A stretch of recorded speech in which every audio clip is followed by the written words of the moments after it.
Je sais qu'il n'est pas très correct de mettre l'accent sur les nuisances asiatiques comme le frelon après l'ébauche de guerre commerciale à laquelle nous venons d'assister, mais il y a quand même deux questions à se poser quand on observe la nature dans le sud de la France en ce moment. C'est est-ce qu'il y a nuisance et est-ce qu'elle provient d'Asie? Et dans les deux cas, la réponse est oui. Donc se poser la troisième question, doit-on le tolérer sans broncher ou doit-on se protéger? Cette troisième question est inévitable, elle est légitime, elle ne trahit aucun désir de discrimination, aucune xénophobie.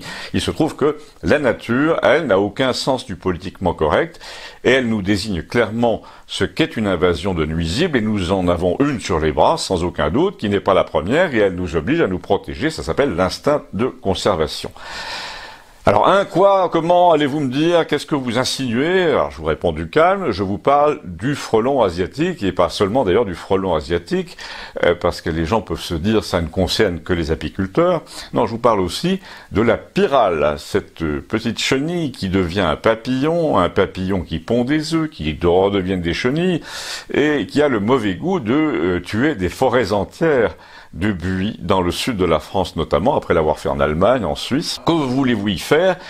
Allez-vous me dire, c'est comme ça, etc. Ben non, désolé, c'est pas comme ça, c'est devenu comme ça. C'est la mondialisation qui a fait que c'est devenu comme ça. C'est un phénomène qui, sans mondialisation forcenée, aurait pu être évité. La preuve, le frelon asiatique n'a pas débarqué avant la pléthore de produits chinois des années 2000. Il a débarqué pendant et il a débarqué avec. Et pour la pyrale du buis, qui dévaste les paysages, c'est pareil. Et pour les platanes du canal du Midi, qui sont devenus malades à cause des parasites des caisses de munitions américaines pendant la guerre, c'est pareil aussi. Rappelons tout de même que le président, les édiles locaux, la presse nationale nous ont accablés récemment avec l'anniversaire du débarquement en Provence, sans qu'aucun média n'ait consenti à nous dire que dans ce débarquement, des caisses venues de Virginie, sans ce débarquement de caisses venues de Virginie, les platanes plantés sous Louis XIV seraient toujours vivants. Parce qu'il y a un principe intangible, un tabou absolu, c'est qu'on ne critique pas désormais l'interpénétration physique des continents. On remet pas en cause les échanges intercontinentaux dans l'agriculture, regardez le CETA, alors que la nature, elle, avait prévu un cloisonnement, une adaptation des espèces au milieu, au terroir, aux latitudes où elles sont nées. Donc, et là évidemment la métaphore est assez frappante, regardez derrière moi, quand on voit ce que les papillons migrants depuis les années 2000 seulement ont fait au massif de buis qui avait plus d'un siècle et demi, eh bien on est obligé de se poser la question à propos d'autres migrations, de leurs conséquences sur l'équilibre local, sur la santé des massifs humains implantés depuis longtemps. Oui, je parle par exemple de Beaucaire, d'Avignon, d'Aix-en-Provence, de Perpignan.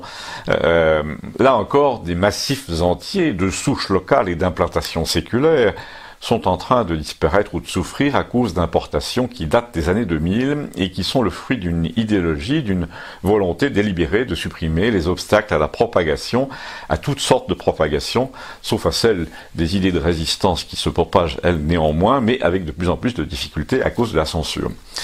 Essayez donc de lutter contre cette censure, contre ça, cliquez sur les sujets qui comportent une publicité sur la chaîne Campagnol TVL, puisque YouTube essaie en ce moment de supprimer les recettes des nouveaux sujets afin d'étouffer cette petite chaîne dont le succès est votre œuvre après tout. Alors défendez votre œuvre. Merci.